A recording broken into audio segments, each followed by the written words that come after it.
أعوذ بالله من الشيطان الرجيم. بسم الله الرحمن الرحيم. إن الذين يتلون كتاب الله وأقاموا الصلاة وأنفقوا مما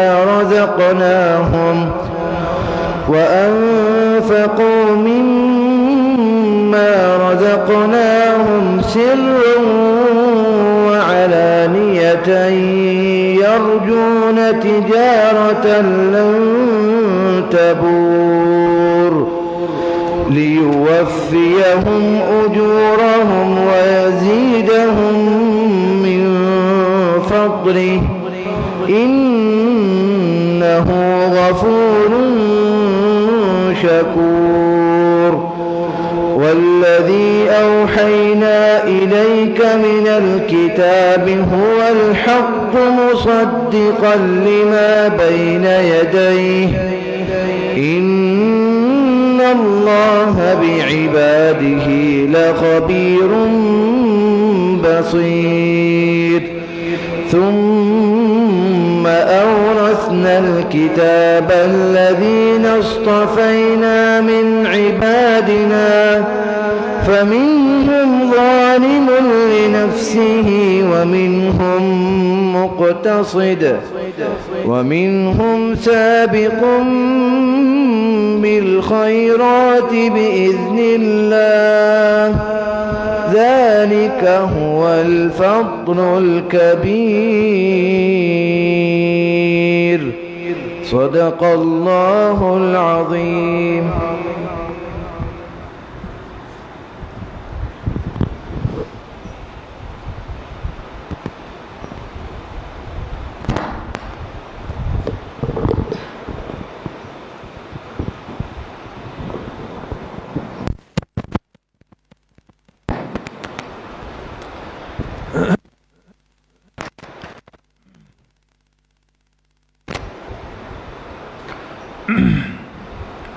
بسم الله الرحمن الرحيم. نحمده ونصلي ونسلم على رسوله الكريم. أما بعد فأعوذ بالله من الشيطان الرجيم. بسم الله الرحمن الرحيم. فلولا نفر من كل فرقة منهم طائفة ليتفقهوا في الدين ولينذروا قومهم إذا رجعوا إليهم لعلهم يحذرون. وقال رسول الله صلى الله عليه وسلم من سئل عن علم علمه ثم كتمه ألجم يوم القيامة بلجام من نار.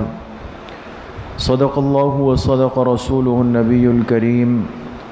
اللهم صل على سيدنا ومولانا محمد وعلى آل سيدنا ومولانا محمد وبارك وسلم. اللہ سبحانہ و تعالیٰ کا بہت بڑا کرم اور احسان ہے کہ ہم سب کو یہاں دین کی بات سننے کی نسبت سے جمع کیا ہے. اللہ تعالیٰ آپ سب کے اس آنے کو، اس بیٹھنے کو، سننے اور سنانے کو اپنی بارگاہ عالیہ میں قبول فرمائے اور ہم سب کے ظاہر اور باطن کی اصلاح کا ذریعہ بنائے. جس مبارک دین سے ہم سب کی نسبت ہے وہ دین اس امت تک پہنچا ہے جناب رسول اللہ صلی اللہ علیہ وسلم کی مبارک ذات کے ذریعے سے، اور آپ علیہ الصلاۃ والسلام پر اللہ پاک نے اپنا دین اتارا ہے وحی کے ذریعے سے. اور یہ وحی آپ کے پاس حضرت جبرائیل علیہ الصلاۃ والسلام لے کر آئے ہیں. جو دین وحی کے ذریعے سے پیغمبر علیہ السلام کے قلب اطہر پر آیا، آپ نے اس پورے کے پورے دین کو منتقل کیا صحابہ اکرام رضوان اللہ علیہم اجمعین کو. اسی دین کی منتقلی کا نام دوستو علم دین ہے. بات سمجھ میں آ رہی ہے؟ جو دین وحی کے ذریعے سے آپ علیہ السلام کے پاس آیا، اور وہ دین آپ علیہ السلام نے بغیر کسی کمی بیشی کے ذرہ بر بھی تصور نہیں ہو سکتا، 100% من وعن وہ دین آپ علیہ السلام نے صحابہ کو دیا ہے، ان کی طرف منتقل کیا ہے۔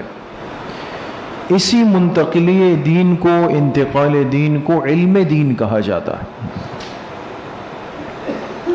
اور اسی علم کی نسبت سے، اسی علم کے تعلق سے، اسی علم کے جوڑ سے ہم سب دین کے طالب علم کہلاتے ہیں۔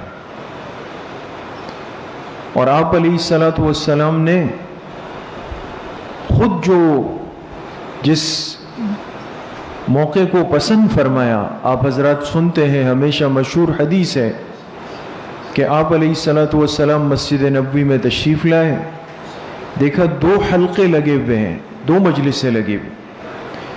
ایک مجلس وہ ہے جس میں اللہ کا ذکر ہو رہا ہے، اللہ کو یاد کیا جا رہا ہے۔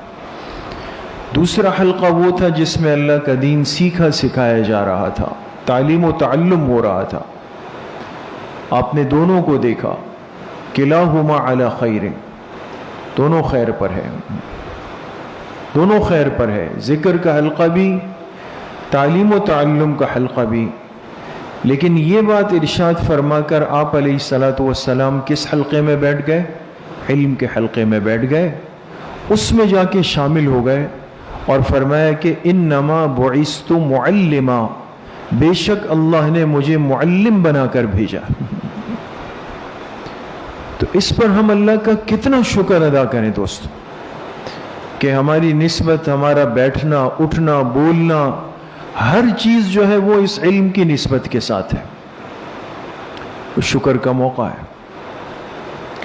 لیکن میرے عزیز طلباء اور میرے ساتھیوں، ایک بات آج سمجھنے کی ہے کہ اس علم دین کا تعلق صرف مخصوص ماحول کے ساتھ نہیں ہے۔ آج جو معاشرتی خرابیاں ہمارے سامنے ہیں اور جس کی وجہ سے سب لوگ پریشان ہیں، اس کی وجہ یہ کہ ہم نے بھی ایک بہت بڑی غلطی کی ہے۔ چونکہ ہماری اپنی مجلس ہے، اصلاحی مجلس ہے، اپنی کوتاہیوں پر بھی نظر رکھنی چاہیے۔ جو غلطی ہم سے ہو رہی ہے، اور ایک طالب علم ہونے کی حیثیت سے آج ہمیں وہ سمجھنی چاہیے کہ ہم جس علم دین کے لیے محنت کرتے ہیں، اپنے 8 سال، 10 سال، 13 سال نکال لیتے ہیں، پھر اس علم دین کو ایک مخصوص حلقے کے اندر بند کر دیتے ہیں، اس کا سرکل گھما دیتے ہیں۔ نتیجہ اس کا کیا ہوا کہ زندگی کے وہ بہت سارے معاملات جس کا تعلق دوستو ہماری معاشرتی زندگی سے ہے، وہ اس علم دین کے نور سے محروم رہ گئے۔ اب سیدھی سی بات ہے نا، آج کل ہر ساتھی، ہر فرد، اگر اس کو بخار ہو جائے، اللہ پاک سب کی حفاظت فرمائے، نزلہ زکام لگ جائے، جسم ٹوٹنے لگ جائے، آج سے پہلے کبھی بھی ایسا نہیں تھا کہ لوگ گھبراتے ہوں اسپتال جانے سے، ڈاکٹر سے نا۔ لیکن اب کیا ہوتا ہے کہ اگر کسی کو بخار ہو جائے، نزلہ ہو جائے، چھینکیں لگ جائے، تو مجھے میرا ساتھی کہے گا بھائی گھر میں کوئی ٹوٹکا کر لیں، قہوہ پی لیں، سبز چائے پی لیں، پرہیز کر لیں، اسپتال مت جائیے گا، ہے نہیں؟ اسپتال مت جائیں، ڈاکٹر کے پاس مت، احتیاط کریں، گھر بیٹھ جائیں۔ ایسا کیوں ہو رہا ہے دوستو؟ کہتے بھئی آپ جائیں گے، وہ لوگ تیار بیٹھے ہیں، آپ جائیں گے، آپ کے بڑے بڑے بل بنائیں گے، بلا مقصد کے ٹیسٹ لکھیں گے۔ یہ میں ایک معاشرتی بات عرض کر رہا ہوں دوستو، خدا نخواستہ کسی پر تنقید یا تحقیق مقصود نہیں ہے، نہ ہماری یہ مجلس اس کام کے لیے، ایک ماحول کی بات عرض کر رہا ہوں۔ لیکن پریشان ہر ساتھی، کہتے ہیں بھئی اللہ کسی کو بیمار نہ کرے آج کل، ورنہ تو غریب مر جائے گا۔ کیوں؟ بھئی علاج کے پیسے نہیں ہیں، لاکھوں روپے کا علاج ہوتا ہے، ٹیسٹ ہوتے ہیں، ساری چیزیں ہوتی ہیں نا۔ سوال یہ ہے کہ ہمارے معاشرے کا جو یہ شعبہ تھا، یہ حصہ تھا میڈیکل کا، طب کا، اس میں یہ خرابیاں کیوں جنم پائی ہیں؟ اس میں یہ خرابی کیوں پیدا ہوئی؟ یہ اس لیے پیدا ہوئی ہے کہ ان کے پاس اپنے فن کا علم تو ضرور ہے، لیکن اللہ کی ذات کا خوف نہیں رہا۔ اپنے میڈیکل کی تعلیم ہے ان کے پاس، بڑی مہارت ہے، اسپیشلسٹ ہیں، لیکن اس کے ساتھ ساتھ آج یہ تصور اس کے ذہن سے نکل گیا کہ میں صرف ڈاکٹر نہیں ہوں، میں مسلمان ڈاکٹر ہوں، میں ایک مومن ڈاکٹر ہوں، اور میں اس ذمہ داری پر بیٹھا ہوا ہوں، اگر میں نے اس میں کوئی کمی کوتاہی کی تو قیامت کے دن میرے ساتھ کیا ہوگا وہ بہت ہی میرے لیے مشکل ہے۔ لیکن آج یہ بات ان کے ذہن میں نہیں آ رہی۔ وجہ یہ ہے کہ وہ شعبہ ہمارے دین کے علم سے، اس تعارف سے، اس محنت سے بالکل دور ہو گیا۔ ہم نے آج تک یہ نہیں سوچا کہ اس طبقے کو سے بھی بات کرنی ہے، ان سے بھی جوڑ پیدا کرنا ہے، ان پر بھی محنت کرنی ہے، ان کے حوالے سے بھی سوچنا ہے۔ نہیں ہوا تو نتیجہ کیا نکلا کہ اس اتنے اہم شعبے نے، جس میں صلہ رحمی کی، ہمدردی کی، خیر خواہی کے جتنے مواقع ایک ڈاکٹر اور طبیب کے پاس ہوتے ہیں اور کسی فرد کے پاس نہیں، لیکن آج کل لوگ کہتے ہیں بھئی وہ قصائی بن گئے، ڈاکو بن گئے۔ قصائی اور ڈاکو اگر وہ بنے ہیں، ان کو کس نے یہ راستہ دکھا ہے؟ اس لیے آپ دیکھیں لوگ ڈھونڈتے ہیں، کہتے بھئی ہمیں ڈاکٹر نوشاد صاحب کے پاس جانا ہے، ڈاکٹر عبد الباسط صاحب کے پاس جانا ہے نا۔ کیا وجہ ہے اس کی؟ کبھی اس پہ غور کریں نا۔ جس کی نسبت دین سے ہو گئی ہے، بزرگوں سے ہو گئی ہے، دعوت سے ہو گئی ہے، آج ہر آدمی سمجھتا ہے کہ اس کے دل میں خوف موجود ہو، یہ میرے ساتھ ہاتھ نہیں کرے گا، یہ مجھے بلا مقصد کے ٹیسٹ لکھ کر نہیں دے گا۔ یہ ایک شعبے کی بات میں نے عرض کی۔ اسی طریقے سے ہمارے ماحول میں، پھر خاص طور پہ ہمارے شہر میں، آج کل ایک سب سے زیادہ جو مفید کاروبار ہے وہ تعمیرات کا ہے۔ بلڈر بڑے نام رکھتے ہیں آج کل، لوگ کہتے ہیں بھئی یہ اربوں میں کھیلتے ہیں۔ کنسٹرکشن کا کام بڑی ترقی کر گیا ہے، تعمیرات کا کام بڑی ترقی کر گیا ہے۔ لوگوں نے کہتے ہیں اس میں بڑا کمایا ہے، یہ کیا، وہ کیا، فلاں کیا، لیکن کوئی شخص آپ کو ایسا نہیں ملے گا جو اس شعبے سے تعلق رکھنے والے فرد کی تعریف کر رہا ہو۔ کہے گا یہ سب چور ہے، ڈاکو ہے، بتایا کچھ، دیا کچھ، نقشہ کچھ، بنایا کچھ، ہے نا۔ یہ ساری چیزیں کاغذات میں یہ شو کیا، جب گھر گئے تو یہ دکھایا ہوا ہے، بلڈنگ کو اس کی حد سے نکال لیا ہے، مٹیریل 2 نمبر استعمال کیا ہے۔ یہ ساری برائیاں ہم بیان کرتے ہیں کہ بھئی یہ بلڈر طبقہ جو ہے نا، یہ تو 100% خراب طبقہ ہے، ان کے ذہن میں تو اور کچھ نہیں ہے سوائے دنیا پرستی کے۔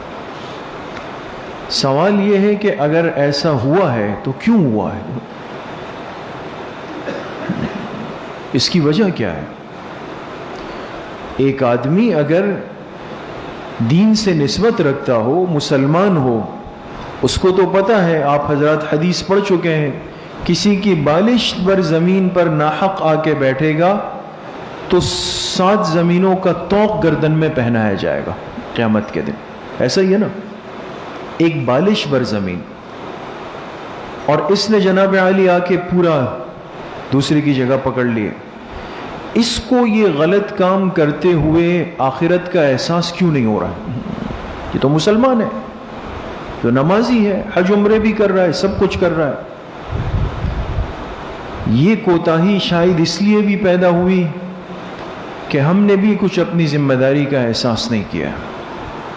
میں عرض آج کی مجلس میں آپ سے یہ اپنے طلبہ عزیز سے، خاص طور پہ جو منتہی طلبہ ہے، ان سے یہ عرض کرنا چاہتا ہوں کہ جس دن ہم یہ سوچ بنا چکے ہیں کہ بھئی ہمارا کام تو مخصوص حلقے سے جوڑنا ہے، باقی یہ کہ ڈاکٹر کو بھی، انجینئر کو بھی، ایک لائر وکیل کو بھی، ہر طبقے سے تعلق رکھنے والے فرد کو بھی دین سے جوڑ پیدا کروانا ضروری ہے، ان تک جانا ضروری ہے، ان سے بات کرنا ضروری ہے۔ یہ جس دن یہ بات ہمارے ذہن سے نکل گئی، اس نے یہ نقصانات آج دکھاتی۔ لے دے کر ہمارے تبلیغ والے حضرات بیچارے وہ محنت کرتے ہیں، ایک کے پیچھے بھاگتے ہیں، دوسرے کے پیچھے بھاگتے ہیں، تیسرے کے پیچھے بھاگتے ہیں، چوتھے کے پیچھے بھاگتے ہیں، ہر طبقے تک جانا ہے۔ وہ کام ہی عمومی ہے، ہر ایک کے پاس جائیں گے، لیکن ظاہر سی بات ہے کہ آپ کے پاس دین کے نصوص ہے، آپ کے پاس قرآن کا علم ہے، حدیث کا علم ہے، فقہ کے مسائل کا علم ہے۔ علماء اگر عام طبقے سے کٹ جائیں گے دوستو، تو یہی نقصانات پیدا ہوں گے جو آج پیدا ہو رہے ہیں، وہ پیدا ہو رہے ہیں۔ اس لیے اتنی وسعت آج ہمیں پیدا کرنی پڑے گی کہ ہمارا جو علم ہے، سیکھا ہوا علم، یہ مضبوط بھی ہو، اتنا مضبوط ہو کہ میرے پاس ہر موقع کا علم موجود ہو، ہر موقع کی دلیل موجود ہو، ہر انسان کو سمجھانے کی صلاحیت میرے اندر موجود ہو۔ لیکن اگر آپ نے اس کمزوری کو اپنے اندر رکھا تو میری بات یاد رکھیں، آپ کسی کو سمجھا نہیں سکیں گے، پھنس جائیں گے خود جا کر وہاں پہ۔ لیکن اس شخص کو، اس فرد کو آپ سمجھا نہیں سکیں گے۔ اس لیے بہت ضروری ہے کہ آپ کے پاس آپ کا علم وہ مضبوط ہونا چاہیے، اور پھر مضبوط ہونے کے بعد آپ کے پاس بات کی صلاحیت ہونی چاہیے۔ بات کیسے کرنی؟ تکلم جو ہوتا ہے یہ انسان کا تعارف ہوتا ہے دوست۔ ابھی میں عصر سے پہلے مطالعہ کر رہا تھا، ظہر اور عصر کے مابین، حضرت مفتی اعظم پاکستان مفتی محمد رفیع عثمانی صاحب دامت برکاتہم آج کل بیمار ہیں، اللہ حضرت کو شفاء کلی نصیب فرمائے۔ عجیب باتیں جو ہے ہمارے یہ اکابر لکھ لیتے ہیں، بڑوں کی باتیں بھی بڑی ہوتی۔ فرمانے لگے کہ ہمارے حضرت والد ماجد حضرت مفتی محمد شفیع صاحب رحمۃ اللہ علیہ، انہوں نے ایک دفعہ ہمیں بٹھا کے سمجھایا، نصیحت کی۔ فرمایا دیکھیں ہماری جو نسبت ہے نا وہ اکابر دیوبند سے ہے، ہم اپنی نسبت کرتے ہیں، الحمدللہ اس پہ فخر بھی ہے، شکر بھی ہے۔ دو باتیں کی، بہت غور سے طلبہ سنیں ان باتوں۔ فرمایا حضرت مفتی شفیع صاحب رحمۃ اللہ علیہ نے فرمایا کہ دیکھیں دونوں بیٹوں سے، مفتی رفیع عثمانی صاحب، مفتی محمد تقی عثمانی صاحب زید مجدہم، فرمایا دیکھو یہ جو ہم نسبت اپنے ساتھ لگاتے ہیں نا دیوبندیت کی، تو ذہن کیا بن جاتا ہے، اور ذہن کیا کہتا ہے کہ دیوبندی ہونے کا مطلب یہ ہے کہ جو فلاں کا مخالف ہے۔ آج تو یہی ذہن ہے نا، لوگ کہتے ہیں بھئی آپ دیوبندی ہے، کیا مطلب؟ یعنی یہ بریلوی کا مخالف ہے، یہ اہل حدیث کا مخالف ہے نا؟ تو حضرت نے فرمایا دیکھو اس کو سمجھ لو کہ دیوبندیت کیا ہے؟ دیوبندیت کا خلاصہ اتباع سنت ہے۔ ہم فرقہ نہیں ہیں، ایک تعارفی فرقہ نہیں ہے جو کسی کی ضد اور مخالفت میں پیدا ہو گئے۔ فرمایا ہماری نسبت اکابر دیوبند سے جو ہے، اس کا مطلب یہ کہ وہ اتباع سنت کا مجموعہ تھے، اور اس میں ہم ان کو اپنا مقتدا اور پیشوا مانتے ہیں۔ ایک بات سمجھ گئے دوستوں، یہ ایک نصیحت کی۔ دوسری بات حضرت مفتی اعظم رحمۃ اللہ علیہ نے فرمائی اپنے ان حضرات سے کہ ہمارے جتنے اکابر بڑے حضرات گزرے ہیں انہوں نے ہم سے کئی گنا زیادہ کام کیا ہے رد شرک اور رد بدعت پر، ہم سے کئی گنا زیادہ کیا، لیکن انہوں نے اس کے لیے محنت کی ہے، لڑائی نہیں کی ہے۔ دو باتیں الگ ہوتی ہیں۔ ایک یہ ہوتا ہے کہ آپ ایک کام کرنا چاہتے ہیں لیکن ڈنڈے اور سوٹی کے ساتھ کرنا چاہتے ہیں۔ آپ کہیں بھئی یہ کام نہیں کرنا، اچھا بھئی میں تمہارے ساتھ دیکھ لیتا ہوں، مطلب آپ یہ کام کریں گے لیکن جھگڑے کے ساتھ، لڑائی کے ساتھ۔ اور ایک یہ کہ آپ ایک کام کرنا چاہتے ہیں لیکن محنت کے ساتھ، ماحول کو بنا کے کرنا چاہتے ہیں، علم کے رسوخ کے ساتھ کرنا چاہتے ہیں۔ یہ فرق تھا۔ اس لیے ہمارے اکابر کو جو اتنی قبولیت اور مقبولیت اور محبوبیت ملی ہے دوستو، اس کی وجہ یہ تھی، وہ سمجھ چکے تھے کہ ہم دین کا کام کریں گے دین کی محنت سے، لڑائی اور جھگڑے کر کے نہیں۔ آج یہ مصیبتیں جڑ گئی ہے دوستو، ہر آدمی جو ہے وہ الفاظ کے جذبات میں پھنسا ہوا ہے، غصے میں بھرا ہوا ہے، نہ میرے پاس دلیل ہے، نہ حجت ہے، نہ برہان ہے، نہ علم ہے، نہ قرآن ہے، نہ حدیث ہے، کچھ بھی نہیں ہے، لیکن کسی کا نام آ گیا اور وہ میرے مسلک کے مناسب نہیں ہے تو 4-5 موٹی گالیاں دے دوں گا اس کو۔ اتنا کام کرنا میرے لیے آسان ہے۔ ہر چیز، ہر جگہ کے ماحول کو سمجھنا پڑتا ہے۔ ہم گزشتہ دنوں گئے، میں طلبہ سے عرض بھی کیا، ہمارے حضرت شیخ و مرشد مسکین پور شریف کے جو ہمارے سجادہ نشین ہے حضرت اقدس حضرت مولانا سید محمد شاہ صاحب نقشبندی دامت برکاتہم یہاں تشریف لا چکے ہیں، لاتے ہیں الحمدللہ، آپ حضرت واقف ہیں۔ حضرت کے جو استاذ ہیں جن سے حضرت نے حدیث پڑھی ہے، حضرت مولانا عابد صاحب دامت برکاتہم، کراچی تشریف لائے تھے گزشتہ دنوں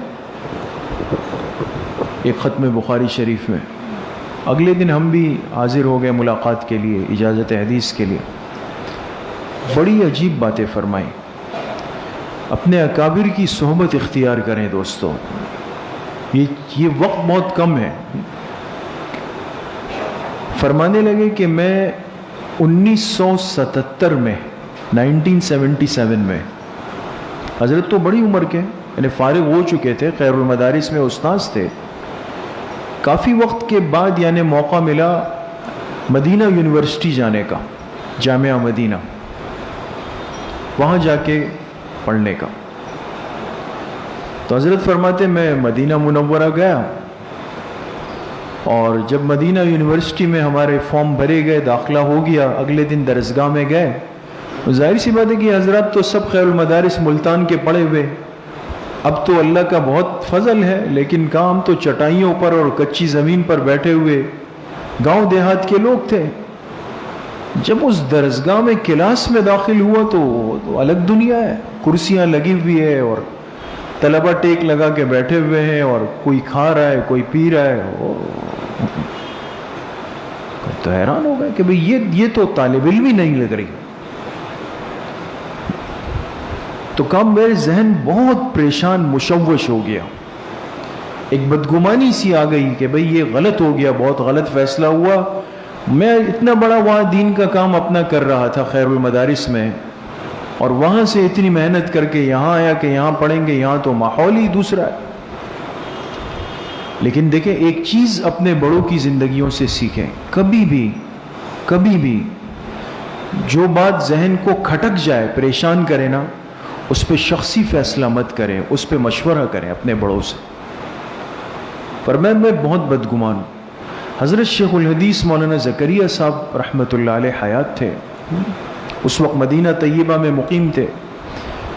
تو فرمایا کہ چونکہ وہ علیل تھے اور ان سے عمومی ملاقات بند ہو گئی تھی، میں طالب علم کی حیثیت سے تھا، تو میں نے ایک کاغذ پر ساری تفصیل لکھی حضرت شیخ کو، حضرت شیخ الحدیث صاحب رحمۃ اللہ علیہ کو، اور ان کو خادم کو دی کہ یہ حضرت کو دے دیں اور ان سے کہے جو جواب دیں گے میں اس پہ عمل کر لوں۔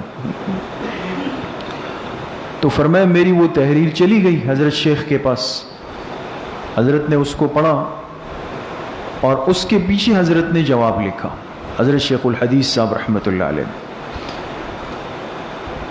اچھا، جب میں نے خادم کو پرچہ دیا وہ لے کے گیا تو واپس لایا تھوڑی دیر بعد، کہا کہ حضرت شیخ پوچھ رہے ہیں کہ آپ نے اس پرچے میں لکھا ہے کہ بھئی میں یہاں کے بہت بڑی غلطی کی ہے اور بدگمانی ہو رہی ہے، میں واپس جانا چاہتا ہوں، تو اس کی اصل وجہ آپ لکھ دیں کہ وجہ کیا ہے۔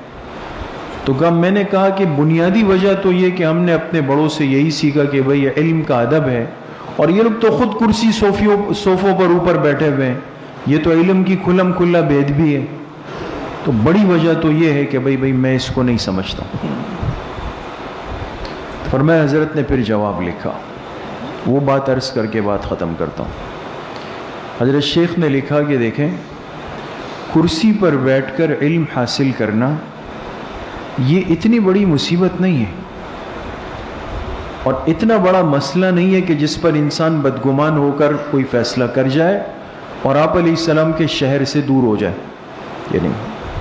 اصل مسئلہ یہ نہیں ہے کہ اصل مسئلہ اس جگہ پر آنے کے بعد یہ ہے کہ ایک طالب علم کے لیے بہت ہی زیادہ مواقع پیدا ہو جاتے ہیں اپنے اکابر اور علماء سے بدگمان ہونے کے، اور آگے فرمایا اور خاص طور پر ان علماء سے جس کا تعلق تصوف سے ہوتا ہے، کہ آپ جس وجہ سے پریشان ہے وہ پریشانی کی وجہ ہے ہی نہیں کرسی پر بیٹھنا، اصل پریشانی کی وجہ یہاں پر یہ بنتی ہے کہ یہاں آنے والا طالب علم اس ماحول کی وجہ سے اپنے اکابر علماء اساتذہ سے بد اعتماد بدگمان ہو جاتا ہے، خاص طور پہ تصوف والے حضرات سے۔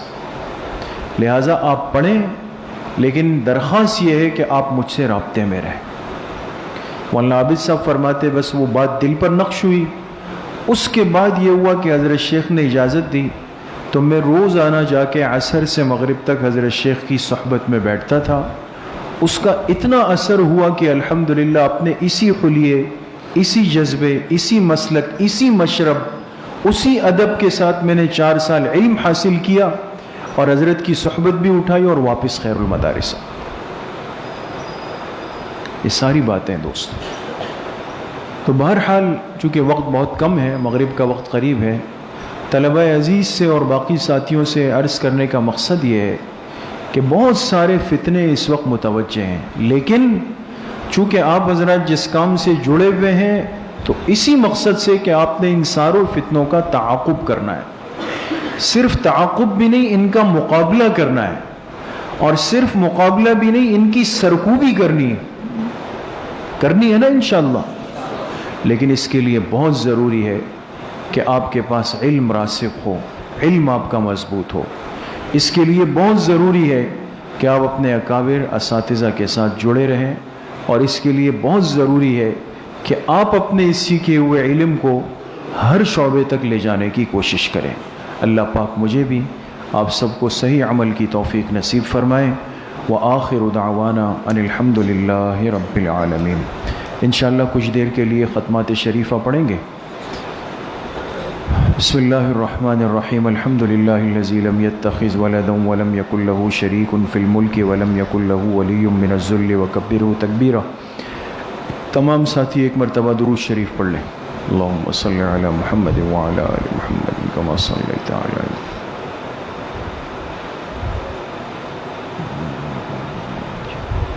ایک مرتبہ سورہ فاتحہ پڑھ لیں۔ بسم اللہ الرحمن الرحیم، الحمد للہ رب العالمین الرحمن الرحیم۔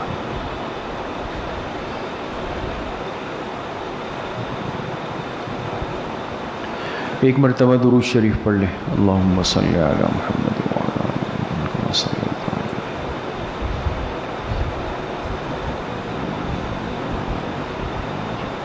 ایک مرتبہ سورہ علم نشرح پڑھ لیں۔ بسم اللہ الرحمن الرحیم، علم نشرح لک صدرک ووضعنا عنک وزرک الذی فَإِذَا فَرَغْتَ فَانصَبْ وَإِلَىٰ رَبِّكَ فَارْغَب۔ ایک مرتبہ سورہ اخلاص پڑھ لیں۔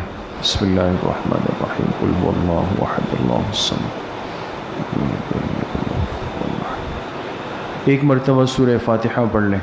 بسم اللہ الرحمن الرحیم، الحمد للہ رب العالمین الرحمن الرحیم مالک یوم الدین۔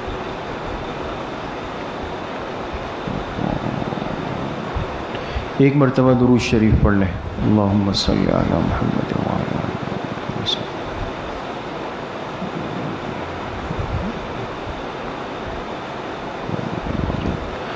7 مرتبہ پڑھے اللہم یا قاضی الحاجات، اللہم یا قاضی الحاجات۔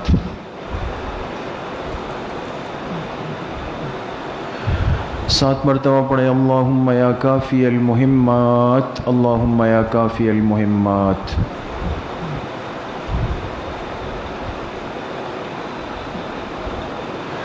7 مرتبہ پڑھے اللہم یا دافع البلیات، اللہم یا دافع البلیات۔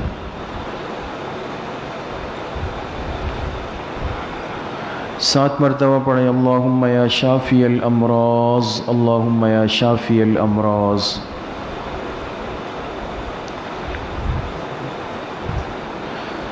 7 مرتبہ پڑھے اللہم یا رفیع الدرجات، اللہم یا رفیع الدرجات۔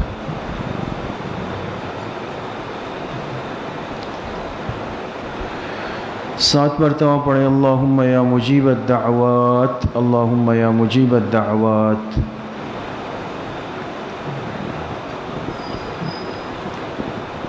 7 مرتبہ پڑھے اللہم یا ارحم الراحمین، اللہم یا ارحم الراحمین۔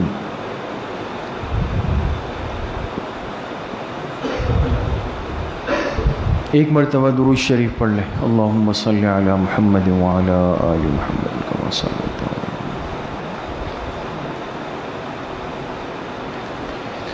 3 مرتبہ پڑھیں حسبنا اللہ ونعم الوکیل، حسبنا اللہ ونعم الوکیل۔ ایک مرتبہ درود شریف پڑھ لیں۔ اللہم صلی علی محمد وعلی آل محمد۔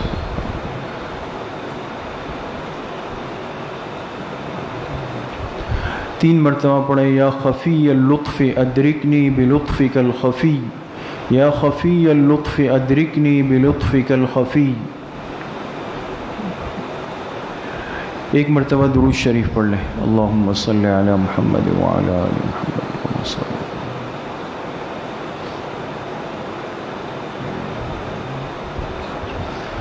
3 مرتبہ پڑھیں لا حول ولا قوة الا باللہ، لا حول ولا قوة الا باللہ۔ ایک مرتبہ درود شریف پڑھ لیں۔ اللہم صلی علی محمد وعلی آل محمد۔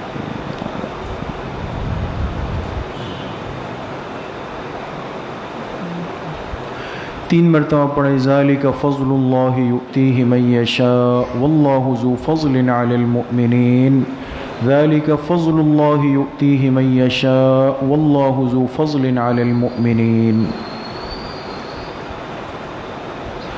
ایک مرتبہ درود شریف پڑھ لیں۔ اللہم صلی علی محمد وعلی آل محمد وسلم۔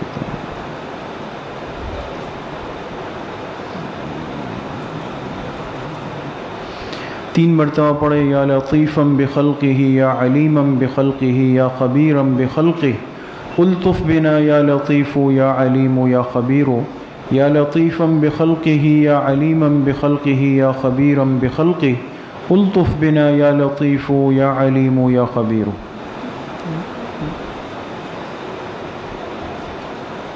ایک مرتبہ درود شریف پڑھ لیں۔ اللہم صلی علی محمد۔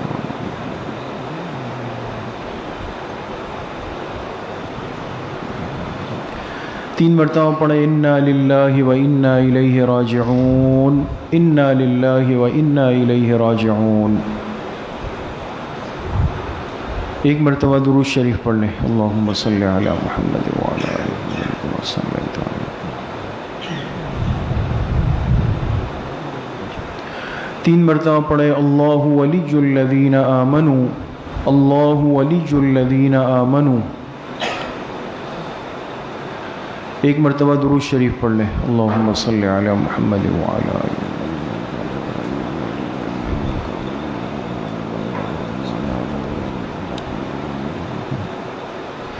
3 مرتبہ پڑھے واللہ ولی المؤمنین، واللہ ولی المؤمنین۔ 1 مرتبہ درود شریف پڑھ لیں، اللہم صلی علی محمد وعلی آلہ۔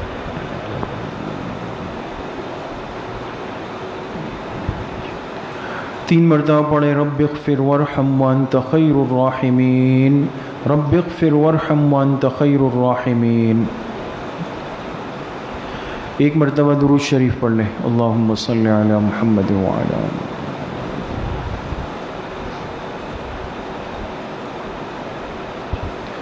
3 مرتبہ پڑھے یا لطیف یا خبیر یا ودود یا شکور، یا لطیف یا خبیر یا ودود یا شکور۔ 1 مرتبہ درود شریف پڑھ لیں، اللہم صلی علی محمد وعلی آلہ۔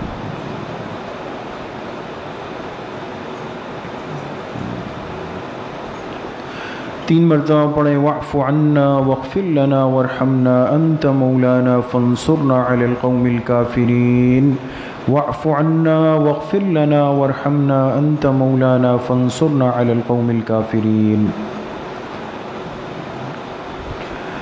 1 مرتبہ درود شریف پڑھ لیں، اللہم صلی علی محمد وعلی آل محمد کما صلیت علی ابراہیم وعلی آل ابراہیم، اللہم بارک علی محمد وعلی آل محمد کما بارکت علی ابراہیم وعلی آل ابراہیم انک حمید مجید۔ یہ جتنے ختمات مبارکہ پڑھے گئے، ہم اس کا ایصال ثواب جناب رسول اللہ صلی اللہ علیہ وسلم کو آپ کی قبر مبارک میں اور آپ کے واسطے اور وسیلے سے پوری امت مسلمہ کو، بالخصوص صحابہ اکرام، خلفائے راشدین، تابعین، تبع تابعین، اس امت کے مفسرین، محدثین، مجتہدین، فقہاء، ائمہ اربعہ، سلاسل اربعہ، سلسلہ نقشبندیہ، قادریہ، چشتیہ، سہروردیہ کے اپنے تمام مشائخ اور بزرگوں کو، اپنے والدین، اساتذہ اکرام، دوست، احباب، رشتہ دار، جن جن کے ہم پر حقوق اور احسانات ہیں، بالخصوص اپنے حضرت والد صاحب رحمۃ اللہ علیہ کو ان ختمات کا ایصال ثواب کرتے ہیں۔ اللہ پاک ان تمام حضرات کو کامل درجے میں نصیب فرمائے۔ کچھ دیر کے لیے ذکر قلبی کریں گے، ساتھ ہی اپنے سروں کو جھکا دیں گے، دلوں کی طرف متوجہ ہو جائیں اور یہ تصور کریں کہ میرے دل میں جو گناہوں کا میل، کچیل، زنگ، ظلمات، قدورات ہے، وہ سب اللہ پاک کے اس مبارک ذکر کی برکت سے، نام کی برکت سے نکل رہا ہے۔ اللہ کی بارگاہ سے انوارات، فیوزات، تجلیات میرے دل پہ وارد ہو رہے ہیں اور میرے دل کی ہر دھڑکن کہہ رہی ہے اللہ اللہ اللہ۔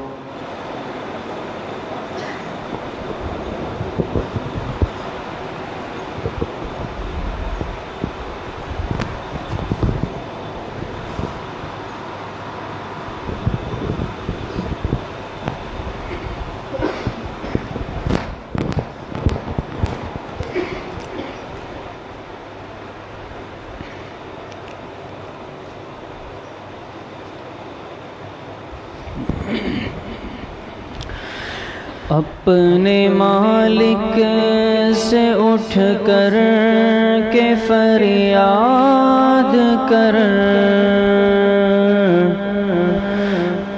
اپنے مالک سے اٹھ کر کے فریاد کر، دل کو سجدے میں رو رو کے آباد کر، اپنے مالک سے اٹھ کر کے فریاد کر، دل کو سجدے میں رو رو کے آباد کر، روح کو نور تقویٰ سے تو شاد کر، نفس دشمن ہے دشمن کو ناشاد کر، روح کو نور تقویٰ سے تو شاد کر، نفس دشمن ہے دشمن کو ناشاد کر، دل کو نور خدا سے تو آباد کر، اور گناہوں کی خواہش کو برباد کر، اپنے مالک سے اٹھ کر کے فریاد کر، دل کو سجدے میں رو رو کے آباد کر، حمد سے اس زباں کو تو حماد کر، سر کو چوکھٹ پہ ان کی تو سجاد کر، حمد سے اس زباں کو تو حماد کر، سر کو چوکھٹ پہ ان کی تو سجاد کر، قلب و جاں کو تو اس در پہ عباد کر، اور سکون دل و جاں کو قلاد کر، قلب و جاں کو تو اس در پہ عباد کر، اور سکون دل و جاں کو قلاد کر، اپنے مالک سے اٹھ کر کے فریاد کر، دل کو سجدے میں رو رو کے آباد کر،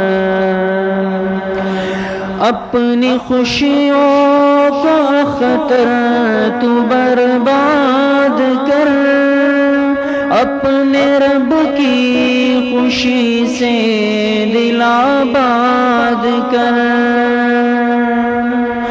اپنی خوشیوں کو اختر تو برباد کر، اپنے رب کی خوشی سے دل آباد کر، اپنی خوشیوں کو مظہر تو برباد کر، اپنے رب کی خوشی سے دل آباد کر، اپنے مالک سے اٹھ کر کے فریاد کر، دل کو سجدے میں رو رو کے آباد کر، اپنے مالک سے اٹھ کر کے فریاد کر، دل کو سجدے میں رو رو کے آباد کر۔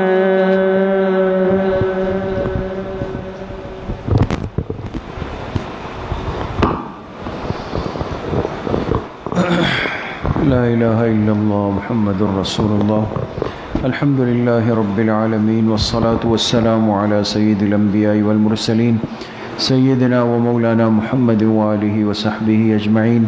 یا اللہ یا ارحم الراحمین، ہمارے صغیرہ کبیرہ ظاہراً باطناً ہر طرح کے گناہوں کو معاف فرما دے۔ یا اللہ ہماری اس مختصر سی مجلس کو، اس بیٹھنے کو، اس ذکر کو اپنی بارگاہ میں انتہائی درجے میں قبول فرما دے۔ یا اللہ جتنے ساتھی، جتنے طلبہ، جتنے بزرگ محبت کے ساتھ تشریف لائے ہیں اور لاتے ہیں، یا اللہ سب کی حاضری کو اخلاص کے ساتھ قبول فرما دے۔